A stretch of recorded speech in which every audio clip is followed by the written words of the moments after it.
So John, it doesn't feel that long ago where we first met, chatting. You're coming in as a coach, your first season here at Braehead Clan, but now here we are, just 2 games to go in the regular season, 1 game at home in the regular season to go. Has it flown in for you, or has it felt like a much longer period of time? No, there's definitely been some long droughts throughout the year, but overall it seems it's gone by fairly fast. I mean, as the older I got when I was playing my career, I tend to try to enjoy it more and be more in the moment. And it's, you know, one thing players, 100% of the players take for granted is how quick the careers go by and how quick the seasons go by. So, you know, you got to enjoy every minute. There's ups and downs. But in the end, we're in this because we love the game. But definitely, this season seems to have gone fast. Well, we saw some fantastic moments last weekend, 4-point weekend. The team are really coming on some form right when we need it, right at the end of the season, coming in, and it feels like playoff hockey. But first and foremost, a really big game against Milton Keynes, and it nearly didn't go our way, did it? Like Milton Keynes with a wee shocker, and they've been able to shock people this season despite their league place, haven't they? Yeah, definitely. We've had a lot of good. Well, we've had 4 games against Milton, and they've all been fairly close, except for the first one at the start of the season. And they play well, they skate well, they have good speed, and they have some good offense, as the stats can show. So, but no, we've struck hot at the right time to make things interesting. So it's coming down to the last couple of games. It's going to be a lot of fun. It'll be intense, and it's going to be a game of mistakes. I mean, but my hats off for the players. The last 7 games we've gotten 12 out of 14 points, and that's what's kept us in, because we're one of the hotter teams in the league right now, but it's Coventry's right behind us, and it's tough, but it's going to be fun. Yeah, you're interested. Talking about the performance and the fun levels, and that's something I really want to ask you about this team. It looks like that fun level has kicked in here now. We've seen it, the performances are there. There's these really gritty Clan performances that the fans want to see, and they've responded to seeing that with the atmosphere in the arena, haven't they? No, definitely. There's only one word, it's confidence. I mean, we talked about confidence before, how you get it, how you earn it. I mean, you do your homework and practice. When it comes to exam time, you show what you have, and we've done that. So it's nice to see, and it's built character, it's built leadership, and we've done really well. And in turn, I mean, the atmosphere has been great with the fans. It's something that I always go back to my experiences, and even if I'm in an away arena and it's just loud, I've always just kind of pretend that they're just cheering for us. It's kind of a way to get out the intimidation factor, I guess you could say, and it just shows how much influence the fans can have, and the atmosphere of the fans have been really great lately, and I know the players have been feeding off it.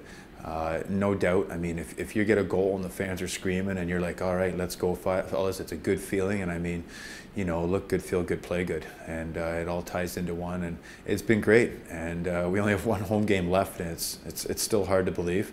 But, nonetheless, I expect a good game. Last couple of games against Nottingham, we've played really well when we play simple and smart.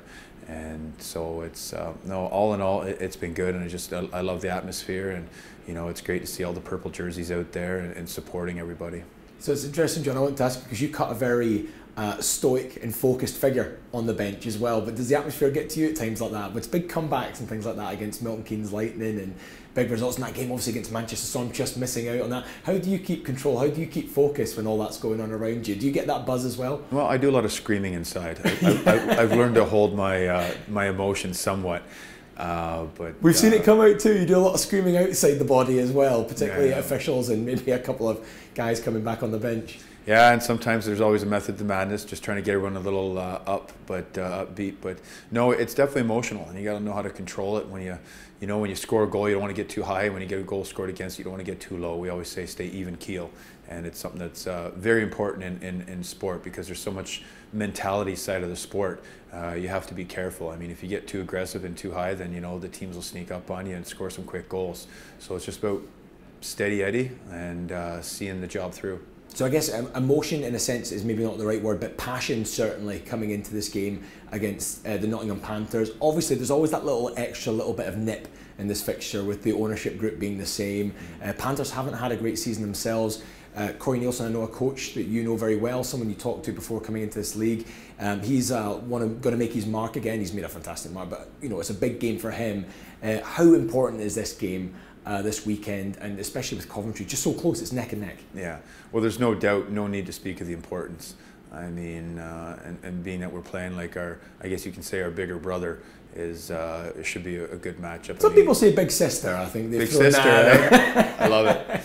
But Corey, he's done a great job. You know, I think it was their 13th season, and it's nice to get to start off with something new, and it's always nice to get a new challenge. And I think he's looking forward to that.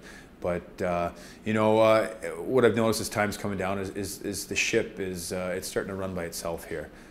There's not as much focus on the little things because they're all doing it right. And you know, I notice I don't have to speak as much to the players because they got that hunger. They just want to get back out.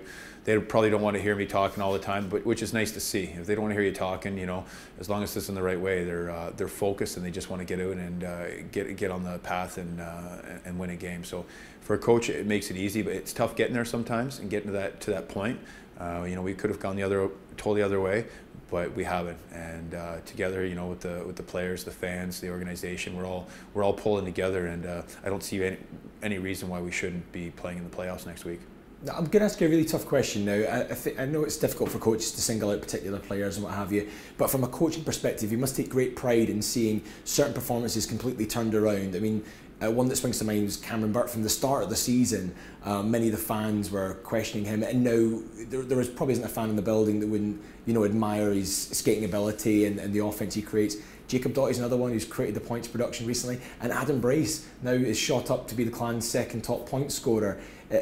You must be really happy from a coaching perspective at those guys turning their game around during the season.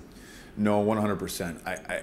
I do a lot of stats, and we have stats on every player, individuals, the team, every 10-game segments, 5-game segments. So I look back at everything. I try not to read too much into it, but it does tell a little story.